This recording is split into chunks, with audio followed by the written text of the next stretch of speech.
Chapter 6 Humpty Dumpty. However, the egg only got larger and larger, and more human. When she had come within a few yards of it, she thought it had eyes and a nose and a mouth. And when she had come close to it, she saw clearly that it was Humpty Dumpty himself. "It can't be anybody else," she said to herself. "I'm as certain of it as if his name were written all over his face." It might have been written 100 times, easily, on that enormous face. Humpty Dumpty was sitting with his legs crossed like a Turk on the top of a high wall, such a narrow one that Alice quite wondered how he could keep his balance.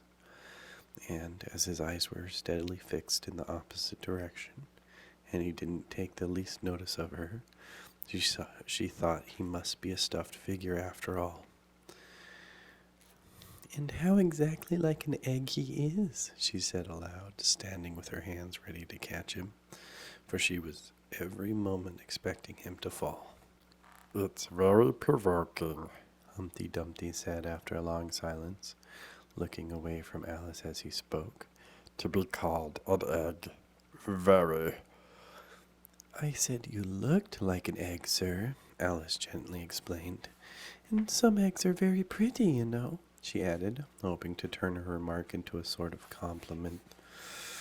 "Some people," said Humpty Dumpty, looking away from her as usual, "have no sense than a baby." Alice didn't know what to say to this. It wasn't at all like a conversation, she thought, as he never said anything to her. In fact, his last remark was evidently addressed to a tree, so she stood and softly repeated to herself, "Humpty Dumpty sat on a wall, Humpty Dumpty had a great fall.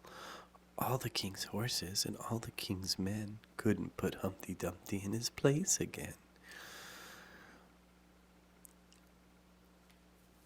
"That last line is much too long for the poetry," she added almost out loud, forgetting that Humpty Dumpty would hear her.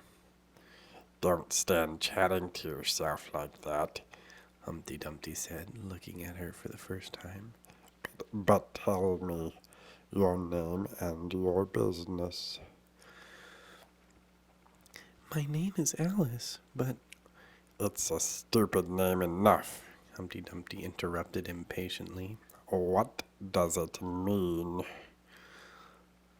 "Must a name mean something?" Alice asked doubtfully. "Of course it must," Humpty Dumpty said with a short laugh. "My name means the shape I am, and a good handsome shape it is too. With a name like yours, you might be any shape, almost." "Why do you sit here all alone?" said Alice, not wishing to begin an argument. "Why? Because there's nobody with me," cried Humpty Dumpty. "Did you think I didn't know the answer to that? Ask another." "Don't you think you'd be safer down on the ground?" Alice went on, not with any idea of making another riddle, but simply in her good-natured anxiety for the queer creature. That wall is very narrow." "What tremendously easy riddles you ask," Humpty Dumpty growled out. "Of course I don't think so. Why, if I ever did fall off, which there's no chance of, but if I did—" Here he pursed his lips and looked so solemn and grand that Alice could hardly help laughing. "If I did fall," he went on, "the king has promised me—" "Ah, you may turn pale if you like. You didn't think I was going to say that, did you?" "The king has promised me, with his very own mouth, to send all his horses and all his men," Alice interrupted rather unwisely. "Now I declare that's too bad," Humpty Dumpty cried, breaking into a sudden passion. "You've been listening at doors, and behind trees, and down chimneys, or you couldn't have known it." I haven't indeed, Alice said gently. It's in a book. Ah, well, they may write such things in a book, Humpty Dumpty said in a calmer tone. That's what you call a history of England, that is. Now, take a good look at me. I'm one that has spoken to a king. I am. Mayhap you'll never see such another, and to show you I'm not proud, you may shake hands with me. And he grinned almost from ear to ear as he leant forwards and as nearly as possible fell off the wall in doing so, and offered Alice his hand. She watched him a little anxiously, and she took it. If he smiles much more, the ends of his mouth might meet behind, she thought, and then I don't know what would happen to his head. I'm afraid it would come off. Yes, all his horses and all his men, Humpty Dumpty went on. They'd pick me up again in a minute, they would. However, this conversation is going on a little too fast. Let's go back to the last remark but one. I'm afraid I can't quite remember it, Alice said very politely. In that case, we start afresh, said Humpty Dumpty. And it's my turn to choose a subject. He talks about it just as if it was a game, thought Alice. So here's a question for you. How old did you say you were? Alice made a short calculation and said, 7 years and 6 months. Wrong, Humpty Dumpty exclaimed triumphantly. You never said a word like it. I thought you meant how old are you? Alice explained. If I'd meant that, I had said it, said Humpty Dumpty. Alice didn't want to begin another argument, so she said nothing. 7 years and 6 months, Humpty Dumpty repeated thoughtfully. An uncomfortable sort of age. Now, if you'd asked my advice, I'd have said, leave off at 7. But it's too late now. I never ask advice about growing, Alice said indignantly. Too proud? The other inquired. Alice felt even more indignant at this question. I mean, she said, that one can't help growing older. One can't, perhaps, said Humpty Dumpty. But 2 can. With proper assistance, you might have left off at 7. What a beautiful belt you've got on, Alice suddenly remarked. They had quite enough of the subject of age, she thought, and if they really were to take turns in choosing subjects, it was her turn now. At least, she corrected herself on second thoughts, a beautiful cravat. I should have said, no, a belt, I mean. I beg your pardon, she added in dismay, for Humpty Dumpty looked thoroughly offended, and she began to wish she hadn't chosen the subject. If only I knew, she thought to herself, which was neck and which was waist. Evidently, Humpty Dumpty was very angry, though he said nothing for a minute or two. When he did speak again, it was in a deep growl. It is a most provoking thing, he said at last, when a person doesn't know a cravat from a belt. I know it's very ignorant of me, Alice said in a humble tone that Humpty Dumpty relented. It's a cravat, child, a beautiful one, as you say. It's a present from the White King and Queen. There now. Is it really? Said Alice, quite pleased to find that she had chosen a good subject after all. They gave it to me, Humpty Dumpty continued thoughtfully as he crossed one knee over the other and clasped his hand round it.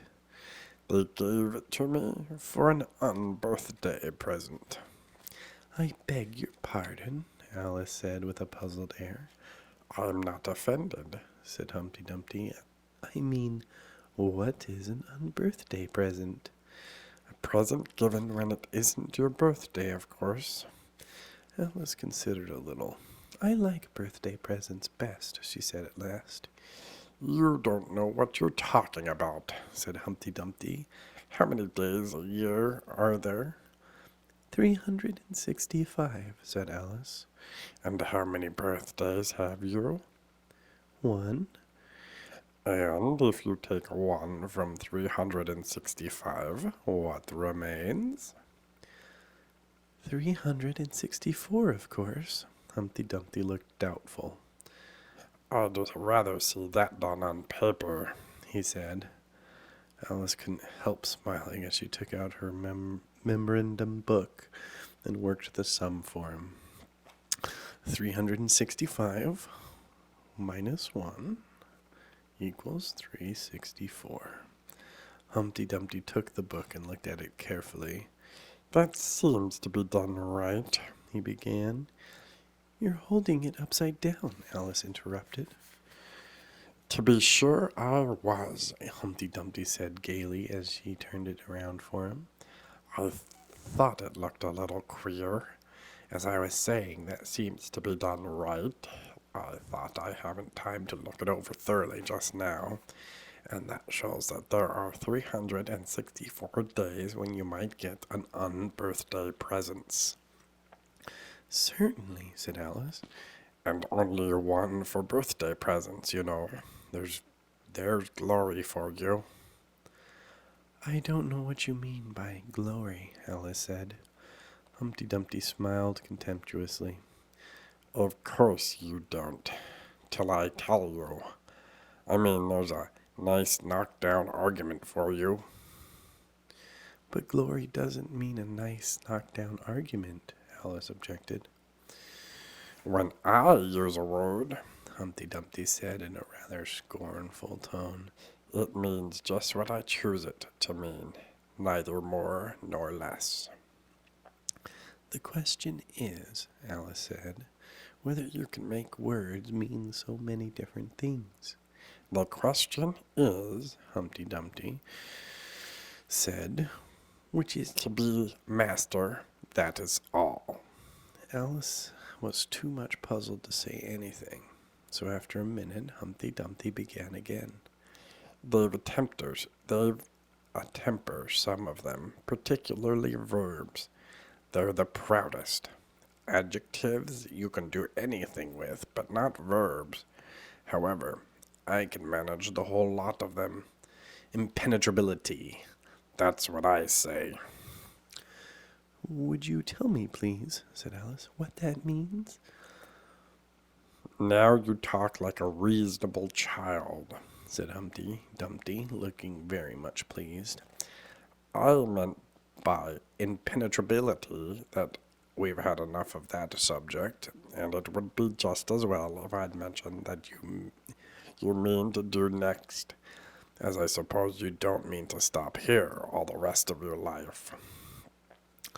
That's a great deal to make one word mean, said Alice in a thoughtful tone. When I make a word do a lot extra work, said Humpty Dumpty, I always pay it extra. Oh, said Alice. She was too much puzzled to make any other remark. Ah, you should see 'em come round me of a Saturday night, Humpty Dumpty went on, wagging his head gravely from side to side. For to get their wages, you know. Alice didn't venture to ask what he paid them with, and so you see I can't tell you.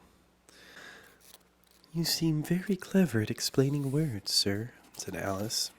Would you kindly tell me the meaning of the poem called Jabberwocky? Let's hear it, said Humpty Dumpty. I can explain all the poems that ever were invented, and a good many that haven't been invented just yet. This sounded very hopeful, so Alice repeated the first verse. 'Twas brillig and the slithy toves did gyre and gimble in the wabe. All whimsy were the bear groves, and the mome raths outgrabe. That's enough to begin with. Humpty Dumpty interrupted. There are plenty of hard words there. Brillig means 4 o'clock in the afternoon, the time when you begin broiling things for dinner. That'll do very well, said Alice. And slithy? Well, slithy means lithe and slimy. Lithe is the same as active, you see. It's like a portmanteau. There are two meanings packed into one word. I see it now, Alice marked thoughtfully. And what are toves? Well, toves are something like badgers. There's something like lizards. And there's something like corkscrews. They must be very curious-looking creatures. They are that, said Humpty Dumpty. Also, they make their nest under sundials. Also, they live on cheese. And what's to gyre and to gimble? To gyre is to go round and round like a gyroscope. To gimble is to make holes like a gimlet. And the wabe is the grass plot round a sundial, I suppose? Said Alice, surprised at her own ingenuity. Of course it is. It's called wabe, you know, because it goes a long way before it and a long way behind it. And a long way beyond on each side, Alice added. Exactly so. Well then, mimsy is flimsy and miserable. There's another portmanteau for you. And a barogrove is a thin, shabby-looking bird with its feathers sticking out, like all round, something like a live mop. And then mome raths, said Alice. I'm afraid I'm giving you a great deal of trouble. Well, a rath is a sort of green pig, but mome, I'm not certain about. I think it's a short for from home, meaning they'd lost their way, you know. And what does outgrabe mean? Well, outgrabbing is something between bellowing and whistling, with a kind of sneeze in the middle. However, you'll hear it done, maybe down in the wood yonder. And when you've once heard it, you're quite content. Who's been on a repeating all that hard stuff to you? I read it in a book, said Alice. But I had some poetry repeated to me much easier than that. By Tweedledee, I think it was. As to poetry, you know, said Humpty Dumpty, stretching out one of his great hands. I can repeat poetry as well as other folk, if it comes to that. Oh, it needn't come to that, Alice hastily said, hoping to keep him from the beginning. The piece I'm going to repeat, he went on without noticing her remark, was written entirely for your amusement. Alice felt that in the case she really ought to listen to it, so she sat down and said, "Thank you," rather sadly. In the winter, when the fields are white, I sing this song for your delight. Only I don't sing it, he added as an explanation. I see you don't, said Alice. If you can see whether I'm singing or not, you've sharper eyes than most, Humpty Dumpty remarked severely. Alice was silent. In spring, when woods are getting green, I'll try and tell you what I mean. Thank you very much, said Alice. In summer, when the days are long, perhaps you'll understand the song. In autumn, when the leaves are brown, take pen and ink and write it down. I will, if I can remember it so long, said Alice. You needn't go on making remarks like that, Humpty Dumpty said. They're not sensible. They put me out. I sent a message to the fish. I told him, this is what I wish. The little fishes of the sea, they sent an answer back to me. The little fish's answer was, we cannot do it, sir, because... I'm afraid I don't quite understand, said Alice. It gets easier further on, Humpty Dumpty replied. I sent to them again to say, it will be better to obey. The fishes answered with a grin. Why, what a temper you are in. I told them once, I told them twice. They would not listen to advice. I took a kettle large, I knew a fitful deed I had to do. My heart went hop, my heart went thump. I filled the kettle at the pump. Then someone came to me and said, the little fishes are in bed. I said to him, I said it plain, then you must wake them up again. I said it very loud and clear, I went and shouted it in his ear. Humpty Dumpty raised his voice almost to a scream as he repeated this verse, and Alice thought with a shudder, I wouldn't have been the messenger for anything. But he was very stiff and proud, he said, you shouldn't shout so loud. And he was very proud and stiff, he said, I'd go and wake them if. I took a corkscrew from the shelf, I went to wake them up myself.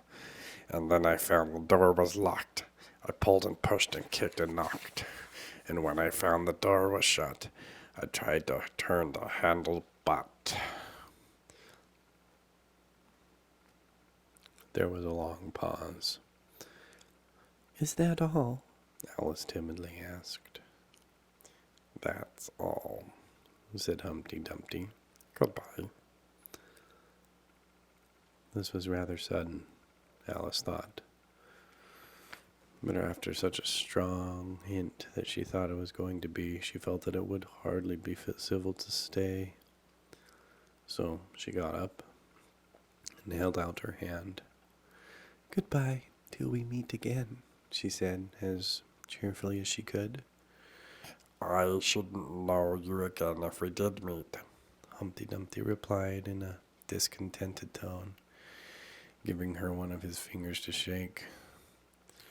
You're so exactly like other people. The face is what one goes by, generally, Alice remarked in a thoughtful tone. That's just what I complain of. The face is what one goes by, generally, Alice remarked in a thoughtful tone. That's just what I complain of, said Humpty Dumpty. Your face is the same as everybody has, the two eyes, so... Making their places in air with his thumb.